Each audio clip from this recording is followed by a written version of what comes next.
Yogan on equipment with the Capitol Police, as well as Chief Conti with the MPD.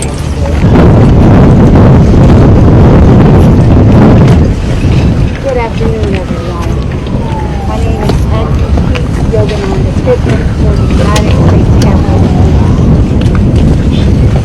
It is with a heavy heart that I come here this afternoon to shed some light on the incident that occurred at the United States Capitol.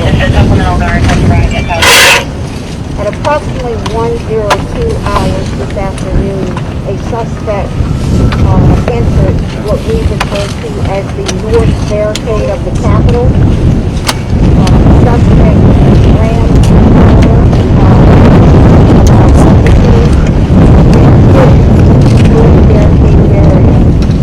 At such time, the suspect exited the vehicle with a knife in hand. Our officers then engaged that suspect. He did not respond to verbal commands.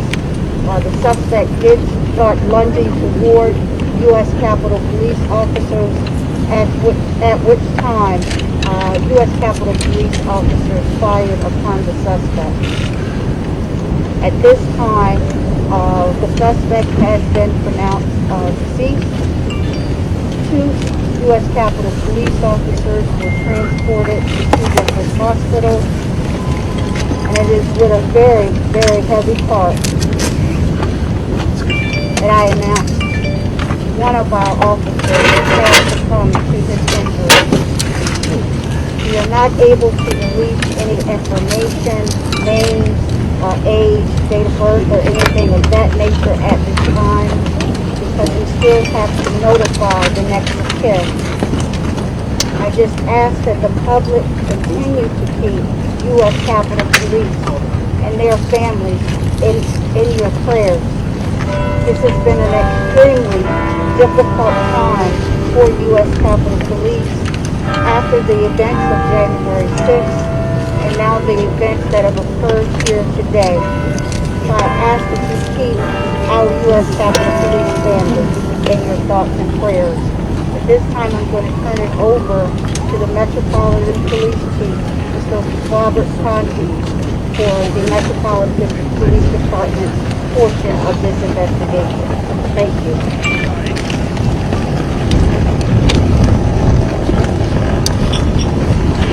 Good afternoon, I'm Robert Conti, Acting Chief of the Metropolitan Police Department. Our members responded to the U.S. Capitol today just after 1 o'clock p.m. to investigate an officer-involved shooting. At this time, the Metropolitan Police Department's Homicide Division, as well as our Internal Affairs Division, will now take over the investigation with respect to the shooting death that occurred, as well as the officer's death. There's not a lot of information that we can release to the public at this time, but we certainly will be working very closely with our partners at the Park Police, at the U.S. Capitol Police. At this time, I just want to extend my deepest condolences on behalf of the entire Metropolitan Police Department to all of the officers of the United States Capitol Police for their service and unfortunately for the loss of life that has occurred here today at the United States Capitol Police. Is there an ongoing threat here on Capitol Hill or in the neighborhood? What can you tell residents that live here as well as those that work in this area? At this time, it does not appear to be an ongoing threat. Obviously, we're in the very early stages of our investigation. We need to obviously understand the motivation behind this senseless act. So the Metropolitan Police Department will certainly be doing that. Do you know that he was known to Capitol Police or MPD beforehand? Any indication that he was somebody that been around the Capitol before, maybe fought it, anything like that? It does not appear that he is known to the Capitol Police or the Metropolitan Police Department at this time. It does not appear to be terrorism related, but obviously we'll continue to investigate to see if there's some type of things along those lines. Will the National Guard's posture change at all? What's their mission look like in the next couple of days? I'll refer that to the United States Capitol Police. Say anything, yell anything? Okay, I can hear. I would say that at this time, the investigation is still in its preliminary stages, so we don't have that information. And the Capitol Police, as far as the security posture, remains in steady state at this time. We are very thankful for our National Guard partnership. We do have National Guard on the campus, but the security posture at this time remains the same. You said that obviously the vote, you're still looking at the vote, if I understand that. Any reason to believe that there was any specific target of member of Congress, was there a specific member of Congress that the suspect may have been trying to go after? Any indication who that may have been, if that was the case?